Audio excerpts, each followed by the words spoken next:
Halo Sobat Aksi Nyata, selamat sore, selamat datang di podcast Aksi Nyata dari Kamu untuk Indonesia. Balik lagi barengan sama aku nih, Laras Tahira ya, yang akan nemenin kamu beberapa saat ke depan.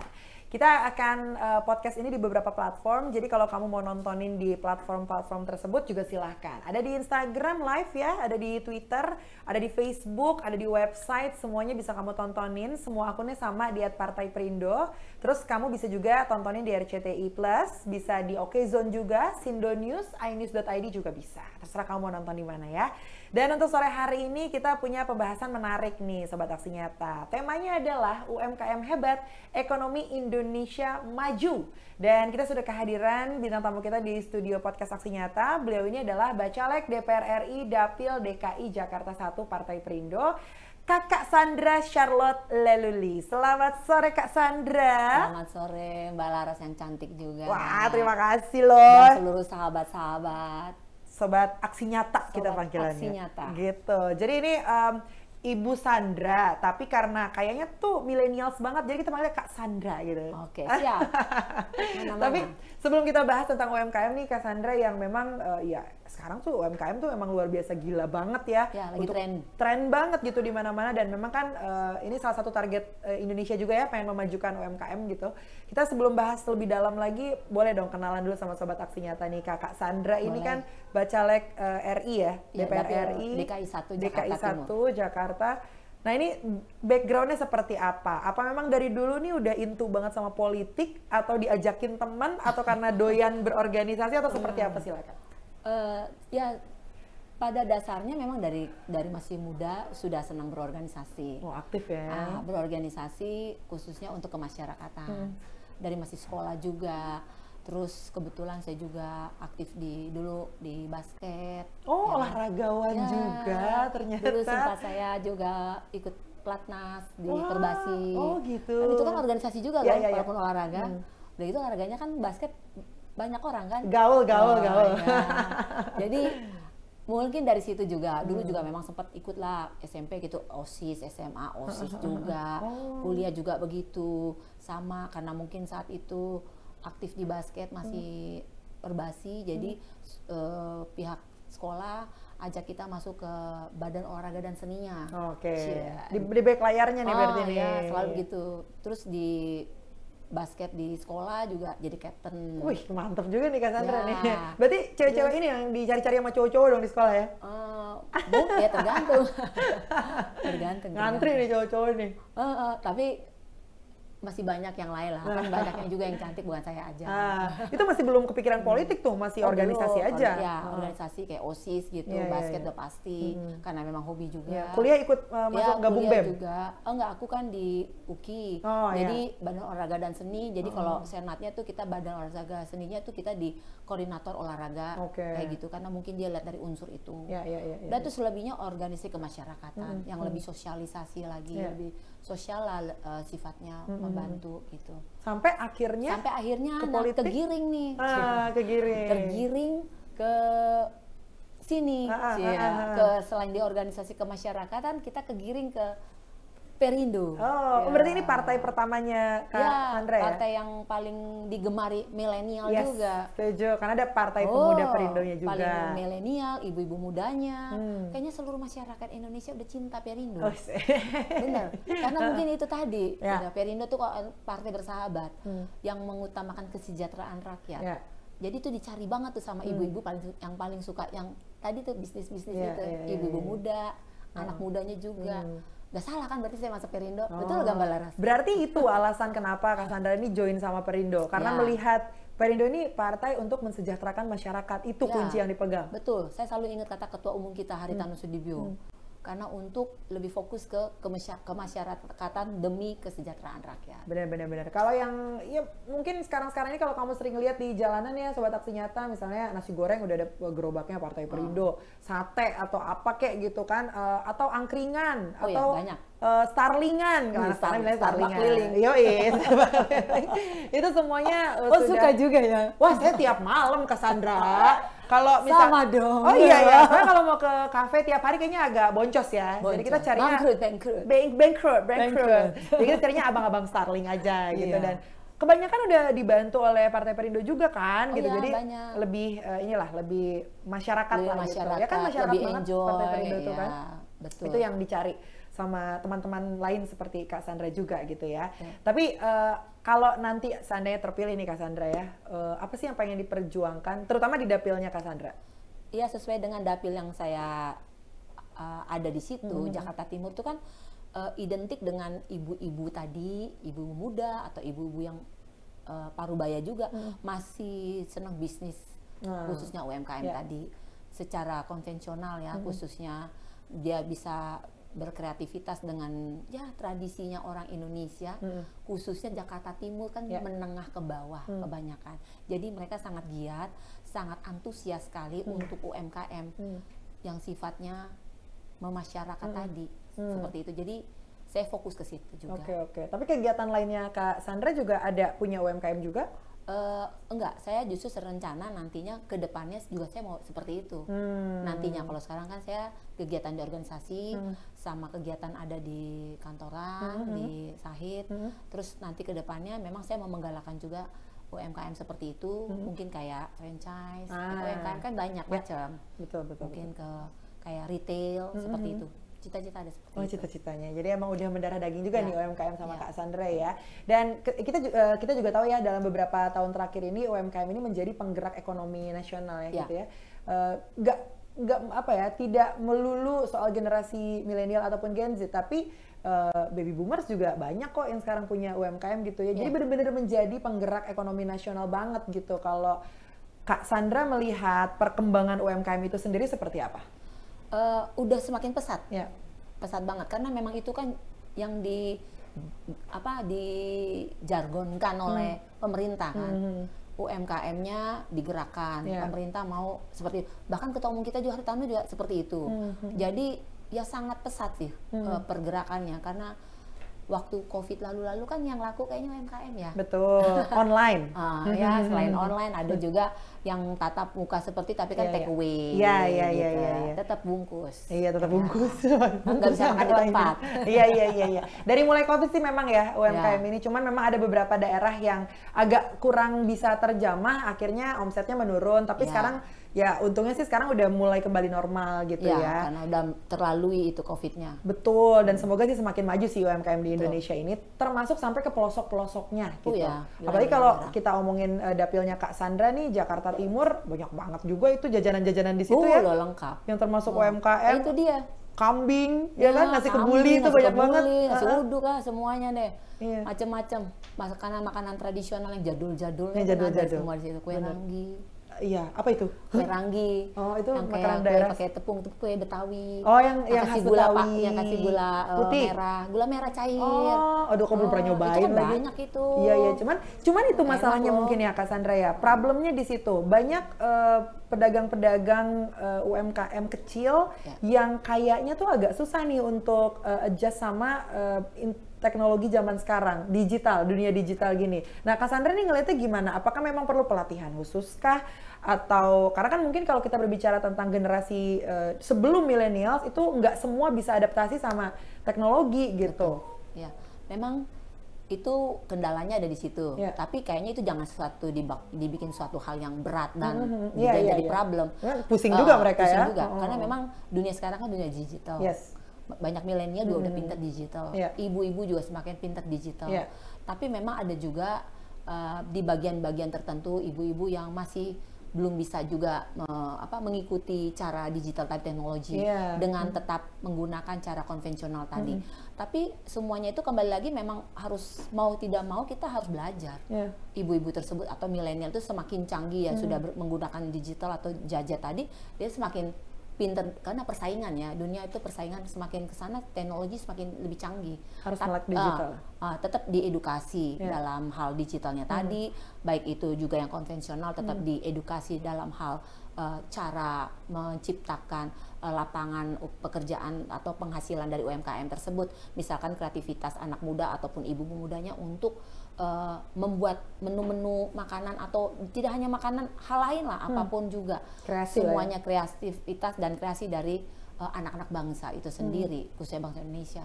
Jadi nggak menutup kemungkinan lah, jadi nggak harus, memang sekarang lagi canggihnya untuk ke digital, tapi tidak menutup kemungkinan konvensional masih digandrungi. Nah, ini juga sama dengan yang kemarin-kemarin baru viral ya, Kak Sandra ya. E-commerce yang katanya mau ditutup nih, salah satu e-commerce gitu kan. Tapi kalau menurut Kak Sandra sendiri, sebetulnya e-commerce ini tuh merugikan UMKM nggak sih? Atau malah mereka harusnya bisa berkolaborasi? Ya, sebenarnya itu tidak merugikan banget ya. Karena e-commerce itu kan memang ya gimana ada dunianya seperti ini, tidak hanya di Indonesia, seluruh dunia udah pakai e-commerce. Iya, kita kan maunya maju ya, bukan mundur. Iya, maunya maju, mundur. Ya memang harus diterima apa adanya karena kondisi seperti itu. Kita nggak bisa pungkiri. Tapi paling tidak kita belajar, teredukasi dengan sendirinya untuk ke e-commerce. Tapi yang tadi saya bilang lagi, yang konvensional sekalipun itu masih bisa berlaku karena biar gimana juga yang konvensional itu masih dibutuhkan. Betul, karena tadi rakyatnya menengah ke bawah itu kan masih juga yang tidak mengerti konvensional e-commerce, elektronik digital. Tapi yang e-commerce itu yang konvensional tadi itu lebih enak karena kenapa? Mungkin dia bisa langsung datang, bisa langsung kalau makanan dia bisa langsung lihat, pilih-pilih, dilihat dulu, dirasa dulu, mungkin tester, boleh kan nyoba satu dulu. Nah, kalau yang online itu nggak bisa, terima jadi, suka nggak suka ya udah, dia kan udah datang nggak enak, ya belum tentu juga. Semua tergantung pribadi masing-masing, lidah seseorang kan beda-beda. Seperti itu. Seperti juga kayak barang, tidak hanya makanan ya, barang benda apapun kayak baju mungkin kan. Sekarang juga udah lewat e-commerce ya, online. Ya kan, kalau datang bajunya tepat ukurannya ke rumah ini, ya kan pesanan kita. Kira-kira nyampe gak tuh ya bajunya tuh kan ukurannya. Nah, ada juga masih orang berpikiran lebih seneng yang konvensional tadi, langsung datangin ke tokonya atau ke mallnya, nyoba sendiri, ya berkaca sendiri, kira-kira ini udah pas belum di badan kita, ada rasa sempit atau enggak kan enak. Tapi kalau yang tadi e-commerce, yang udah digital, ya udah terima jadi. Nah itu tinggal terserah bagaimana itu. Jadi pengukur apa ada boleh dikembaliin lagi gitu terus tuker ukuran. Repot. Ya repot juga kan, belum tentu juga kan. Ya itu jadi ada plus minus. Yes, betul. Tapi e-commerce tetap bagus. Ya, tetap bagus karena dunia digital itu kan semakin hari semakin berkembang dan kita memang harus ikuti. Milenial sekarang harus pintar juga mengikuti trennya zaman gitu, trennya digital. Dan ibu-ibu juga yang belum bisa mau nggak mau belajar juga seperti itu. Saling mengimbangi lah seperti itu. Ya plus minus ya, betul. Ada keuntungan, ada kerugiannya juga gitu. Kalau memang targetnya cocok untuk belanja online ya akan tetap ada. Dan konvensional juga gitu ya, tidak akan ketinggalan. Dan ya udah, ketika orang-orang yang berbelanja via online pun tidak menutup kemungkinan untuk mereka belanja di offline store juga gitu untuk jalan-jalan dan segala macam. Untuk cara penjualan antara online dan offline kayaknya sih mendingan ya udah jangan ada salah satu yang ditutup, udah jalan berbarengan aja kalau bisa kolaborasi. Tapi kan mungkin permasalahannya di sini Kak Sandra yang akhirnya menjadi isu di Indonesia ini adalah karena kebanyakan produk Cina nih yang menguasai Indonesia yang akhirnya orang-orang Indonesia ini melupakan UMKM yang ada di Indonesia. Betul. Itu memang tidak bisa kita hindari. Iya sih, karena kita juga secara tidak sadar nih kita pasti sering juga nih beli barang-barang dari Cina gitu, bukan hanya asli Indonesia aja yang kita beli, pasti ada juga gitu kan. Itu satu fakta yang harus kita terima dan memang sudah ada di Indonesia udah banyak. Bahkan saya rasa nggak cuma Indonesia aja yang kebanyakan sudah masuk produk Cina dan dipakai. Di luar negeri sekalipun juga mereka sudah pakai produk Cina. Iya, betul. Nah, kembali lagi kepada masyarakat Indonesia, kita harus tetap jangan menghilangkan cinta produk Indonesia. Nah, karena biar gimana juga produk Indonesia tuh ada bagusnya loh, Mbak Laras. Bagusnya itu produk Indonesia seperti kayak sesuatu kayak kreativitas misalkan di rotan, ya kan? Belum tentu di luar negeri atau di Cina sana rotannya bagus. Tetap orang luar negeri sekarang juga banyak kok ambil bahan baku semua dari Indonesia. Ya kan? Nah, terus dikirim ke sana. Nah, jadi makanan juga seperti itu, pakaian juga banyak, bahan-bahan datangnya dari Indonesia. Terus baru dijual di Singapura. Tetap kan di situ nanti kadang-kadang juga kalau beli kan ada tulisan produk Made in Indonesia. Jadi kita harus bangga dengan produk Indonesia. Ini loh baju yang aku pakai nih UMKM Indonesia. Lawang di Hong Kong aja begitu, Made in Indonesia. Indonesia semua, sepatu aja kan sneakers, diproduksi di Indonesia. Jadi kita harus bangga dan harus menyadari bahwa Indonesia tuh sebenarnya banyak kreativitasnya. Banyak keunggulannya, makanya paling tidak kita harus tadi cintai produk Indonesia sesuai jargon pemerintah. Betul. Tapi ini balik lagi ke pemerintah ya. Kalau cuman mulut ke mulut antara orang ke orang sih kayaknya nggak akan sebegitu masif ya efeknya ya. Pasti penggeraknya itu dari pemerintah. Kalau menurut Kak Sandra sendiri nih apa sih seharusnya yang dilakukan oleh pemerintah supaya produk-produk Cina itu nggak seleluasa itu gitu untuk memasarkan produknya di Indonesia? Karena kan bisa kita bilang kalau terlalu masif dan nggak kekontrol bisa-bisa membunuh industri UMKM di Indonesia sendiri. Ya. Nah, oleh karena itu tadi kalau bisa jangan terlalu banyak juga import produk Cinanya. Iya. Berarti dari kitanya sendiri kalau itu ya. Pemerintah harus ngerem juga untuk hal ini. Karena sesuai jargon kita harus cintai produk Indonesia, kita harus pede, percaya diri bahwa produk Indonesia itu punya keunggulan luar biasa juga. Jadi itu yang saya kasih masukan tadi, bahwa supaya tidak terjadi hal itu ya kurangi gitu. Tapi kan lebih baik banyak ekspor aja. Kalau konsumen kan kayaknya agak susah ditahan ya, apalagi itulah teman-teman Kak Sandra gimana, ibu-ibu millennials ini. Biasanya mereka gitu kan kalau ada jangan jauh-jauh deh, misalnya keluargaku juga ada lah gitu yang ngelihat live di di aplikasi gitu ya. Keracun, beli keranjang, masuk keranjang, check out, itu susah banget loh. Kak Sandra ada tips gak kira-kira tuh? Kalau aku sih, ini untuk tips pribadi. Pribadi deh, sepengalamannya. Aku sih memang nggak pungkiri kita senang juga produk luar negeri, ya kan. Tapi kan nggak semuanya juga model luar negeri yang kita punya, ya kan, yang kita mau. Yang kita mau. Kembali lagi kan masyarakat Indonesia ini kan nggak semuanya high. Ada juga yang middle, ada yang di bawah lagi, ya kan. Jadi kita sesuaikan aja lah. Kita artinya lihat ke diri kita aja lah. Terutama yang penting cintai produk Indonesia. Produk Indonesia lokal itu paling bagus, dan kalaupun kita mau memiliki produk luar negeri atau Cina tadi, ya kita lihat dulu gitu. Kalau misalkan semua kembali ke pribadi orang itu sendiri sih. Memang kebanyakan anak-anak muda kan kayak terprovokasi gitu ya. Iya, sering banget tergoda gitu, lebih ke keracun gitu bahasanya ya. Ya kalau bisa ya kita edukasiin, ya kita sebagai orang tua atau sebagai pemerintah juga lebih dekatkan lagi untuk edukasi bahwa pemahaman untuk mencintai produk Indonesia itu ya lebih digiatkan.